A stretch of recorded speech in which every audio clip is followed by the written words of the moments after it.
Hello guys, എല്ലാവർക്കും മറ്റൊരു വീഡിയോയിലേക്ക് വെൽക്കം. ഇന്ന് റാണിപുരത്തെ വ്ളോഗാണ്. നമ്മൾ ഒരു ദിവസം മുന്നേ വന്ന് റിസോർട്ട് എടുത്തിട്ട് താമസിച്ച് അങ്ങനെ രാവിലെ ഒരു 9 മണിയാകുമ്പോഴേക്ക് നമ്മൾ മീറ്ററോട് കയറാൻ നോക്കി. ഞാൻ ഒറ്റ മാത്രമല്ല, എൻ്റെ ഫാമിലി കുറേ മെമ്പേഴ്സ് ഉണ്ട്, ഏകദേശം ഒരു 10-25 ആളുണ്ട്. പക്ഷെ കയറുമ്പോൾ കുറേ ലേറ്റ് ആയതുകൊണ്ട് വെയിലെല്ലാം വന്ന് ആകെ ഒരു മൂഡ് പോയാണിക്കായി. കോടമാണ്, ഇങ്ങനത്തെ കയറുമ്പോൾ കോടമാണ്, പക്ഷെ അത് കിട്ടിയിട്ടാ. രാവിലെ ഇവർ തുറക്കുമ്പോൾ തന്നെ ഏകദേശം 8 മണിയാണ്. ആ ടൈം ആകുമ്പോഴേക്ക് കോടയെല്ലാം പോകുന്നു. പക്ഷേ സീസൺ ടൈം ആയതുകൊണ്ട് നല്ല ആളുണ്ട് ഇപ്പോൾ. ഞാനിത് റാണിപുരത്തേക്ക് വരുന്ന 5-മത്തെ പ്രാവശ്യമാണ്. ഇപ്രാവശ്യം ഫുള്ള് ഫാമിലി ആയിട്ട് വന്നതാണ്, അതുകൊണ്ട് ഇങ്ങോട്ട് കയറിയെന്നേലു. ഫുള്ള് കയറിയിട്ടാ പൈതി നമ്മൾക്ക് നിർത്തിയിന്. കാരണം ഓൾറെഡി 4-5 പ്രാവശ്യം ഞാൻ വന്നില്ല, അതുകൊണ്ട് ഞാൻ ഫുള്ള് കയറാൻ നിന്നിട്ടാ.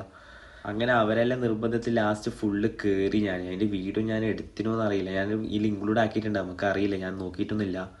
അങ്ങനെ ഏകദേശം നമ്മൾ മീറ്റിലോട്ട് എത്താൻ എങ്ങനെ കാണുന്ന പാറയാണ് മീറ്റിലെത്തുന്ന സ്ഥലം. അങ്ങനെ നമ്മൾ നേരെ പാറൻ്റെ മീറ്റിലെത്തി. ആടുന്ന് മീറ്റിൽ നിന്ന് കാഴ്ചകളാണ് നിങ്ങൾ കാണുന്നത്. താഴെ മൊത്തം ടൗണാണ് നമ്മളുടെ. എൻ്റെ വീഡിയോ ആ ടൗണിൻ്റെ അടുത്ത് തന്നെ. അപ്പോൾ എല്ലാവരും ഈ വീഡിയോ സപ്പോർട്ട് ചെയ്യുക, ഷെയർ ചെയ്യുക, ലൈക്ക് ചെയ്യുക.